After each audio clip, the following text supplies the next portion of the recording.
श्री स्वामी समर्थ. कशा आहेत सगळे? मस्त मजेत असाल तर थांबा. आता हा पसारा बघून तुम्हाला काय वाटत असेल तर हा पसारा कशासाठी चाललेला आहे तर हा व्हिडिओ स्किप न करता पूर्ण व्हिडिओ बघा. आणि ह्या मिक्सरच्या भांड्यामध्ये आधी वाटण करून घेतलेलं होतं. ते कशाचं वाटण आहे ते पण तुम्हाला सांगते. तर आता इथं चण्याची डाळ मी 5 ते 7 तास भिजवून घेतलेली होती. आणि आता या चण्याच्या डाळीचं काय बनवायचं आहे ते तुम्ही बघू शकता. हे बघा, ओबडधोबड अशी ही चण्याची डाळ वाटून घ्यायची. आणि मग जे वाटण केलेलं होतं मिक्सरच्या भांड्यात ते इथं काशाला फोडणी देत आहे तो पण व्हिडिओ बघा.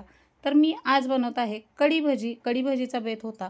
मस्त असं ही कढी भजी खायची खूप इच्छा झाली होती, कारण गरम पावसाचं वातावरण होतं आणि असं काहीतरी वेगळं काहीतरी खाऊ वाटत होतं. म्हणजे भजी पण झाले आपल्याला पावसामुळं आणि कढी पण झाली पोटात जेवणासाठी.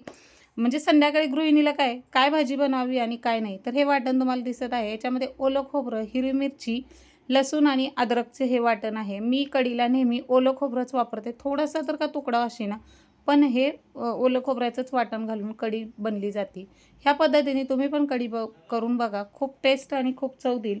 आणि मग काय, हे वाटण चांगलं तेल सुटोस्तर परतून घ्यायचं आहे. याच्यामध्ये फक्त हळद घालायची, हिंग वगैरे घालत नाही. आणि इथं बघू शकताय थोडंसं बेसनचं पाणी घेतलेलं आहे, कारण कढीला बेसन पीठ हे पाहिजेलच आहे, त्याशिवाय ती चव देत नाही. आणि मग इथं रेडीमेड ताकाचे पाकिट आणले होते. हे पाकिट आंबटच होते. तर ह्या पद्धतीने अशी ही कढी भजी बनवलेली आहे. मस्त असा मेनू होता. सगळेजण जेवायला बसलो. आज काही सुक्की भाजी बनवलेली नव्हती. म्हणलं चला आज वेगळं काहीतरी बनवूया. आणि हे भजी जेवढे पोटात गेलेत ना तेवढे ह्या कढीमध्ये कमी पडलेले आहेत. किती खाल्लेत आमचं आम्हाला माहिती. भरपूर असे बनवले होते. आणि मग हे गरम गरम पावसाच्या वातावरणात भजी कुरकुरीत झाले होते, त्यामुळे भजी भरपूर खाल्ले होते. आणि मग उरलेले कढीमध्ये टाकले होते. तर इथं बघू शकता आज जेवणाला भाजी सुकी नव्हती म्हणून कोशिंबीर पण बनवून घेतली, कारण साहेबांचं हे आवडीचं मेनू आहे. थोडं साहेब नाराज होते. आणि मग इथं कढीला फोडणी देतली. बघू शकताय तुम्ही, हे वाटण खूप छान असं तेलात फ्राय करून घेतलं. आज कारण घरातलं वातावरण खूप थोडं वेगळंच होतं, खूप टेन्शनदायक होतं. पण आम्ही काही आयऱ्या टेन्शन घेत नाही. आजकाल सोशल मीडियावर रक्ताचेच नाते ट्रोल करत आहेत. तर काय सांगायचं, त्यांच्याबद्दल बोलल तेवढं कमी आहे. कारण अशा लोकांचे नाते बी नाही ठेवलेलं चालेल आणि बोलणं बी बंद केलेलं बरंच असेल. कारण हे असं काही चांगलं बघून बऱ्याचशांच्या पोटात दुखतंय.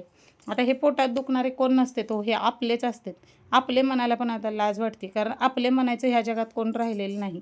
म्हणून तर मी मागे पण हे दोन वर्षाखाली असाच काहीतरी खेळखंडोबा झाला होता, म्हणून मी हा यूट्यूब चॅनल ओपन केला होता. आणि ह्या यूट्यूब चॅनल मला पुढं जाता येत नाही, कारण लोकांची रांदेवाडा उष्टीकाढा करण्यात जातं आणि मग माझे व्हिडिओ राहून जातात, किंवा मला घरात खंडीची माणसं घेऊन बसते, त्यामुळे मला जमत नाही व्हिडिओ वगैरे टाकायला. हे गॅप पडलं जातं, म्हणून मी मागं पडलेले आहे. पण आता असं काही होणार नाही आहे.